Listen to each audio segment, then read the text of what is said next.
అంతా కూడా కొంచెం స్లో పేస్లో రన్ అవుతుందండి. గైస్ రీసెంట్గా G5లో హౌస్ మేట్స్ అనే మూవీ అయితే స్ట్రీమ్ అవుతుంది కదా. అయితే నేను ఆ మూవీని జస్ట్ ఇప్పుడే చూడడం అయితే జరిగిందండి. సో ఈ వీడియోలో మనం ఏంటంటే అసలు ఆ మూవీ ఎలా ఉంది ఏంటి అనేది డిస్కస్ చేద్దాం, ఓకేనా. అయితే ఇక్కడ ఫస్ట్ ఆఫ్ ఆల్ ఈ మూవీలో స్పాయిలర్స్ లేకుండా బేసిక్గా స్టోరీ లైన్ ఏంటంటే గైస్, కార్తీక్ అండ్ మన హీరో హీరోయిన్లు వాళ్ళకి పెళ్ళైన తర్వాత ఒక పాత అపార్ట్మెంట్ లోకి అయితే వెళ్తారనమాట.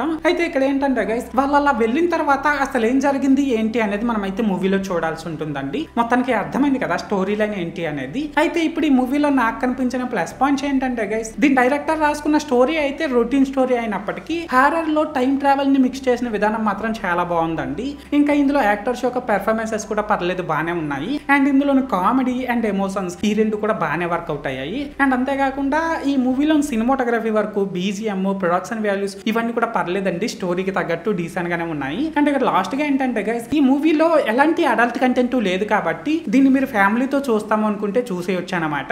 సో మొత్తానికి ప్లస్ పాయింట్స్ విషయానికి వచ్చినట్లయితే ఇదన్నమాట మ్యాటర్. అండ్ ఇప్పుడు ఈ మూవీలో నాకు కనిపించిన మైనస్ పాయింట్స్ ఏంటంటే గైస్, మూవీ అంతా కూడా కొంచెం స్లో పేస్ లో రన్ అవుతుందండి. అండ్ అంతేకాకుండా ఇందులో స్టోరీ రొటీన్ స్టోరీ అవ్వడం వల్ల మూవీని చూస్తున్నప్పుడు నెక్స్ట్ ఏం జరగబోతుంది అనేది మనం ఈజీగానే గెస్ట్ చేసేయగలుగుతాము. సో మొత్తానికి మైనస్ పాయింట్స్ విషయానికి వచ్చినట్లయితే ఇదన్నమాట మ్యాటర్. అయితే ఇక్కడ ఓవరాల్ గా ఏంటంటే గైస్, ఈ హౌస్ మేట్స్ మూవీ బాగుందా బాగాలేదనేసి అంటే మూవీ అయితే పర్లేదండి, బాగానే ఉంది. అండ్ నేను ఈ మూవీకి 5కి 2.5 రేటింగ్ ఇస్తున్నా. సో మీరు కూడా ఒకవేళ ముందే ఈ మూవీని చూస్తున్నట్లయితే మీరు ఈ మూవీకి ఎంత రేటింగ్ ఇస్తారో అది కామెంట్ సెక్షన్ లో చెప్పేయండి. అండ్ మీరు ఇంకా ఈ వీడియోని లైక్ చేయకపోతే వెంటనే లైక్ చేసేసి కింద హైప్ అని వస్తుంది దాన్ని కూడా కొట్టేసి మన ఛానల్ వెంటనే సబ్స్క్రైబ్ చేసుకొని నన్ను కొద్దిగా సపోర్ట్ కూడా చేసేయండి, ఓకేనా.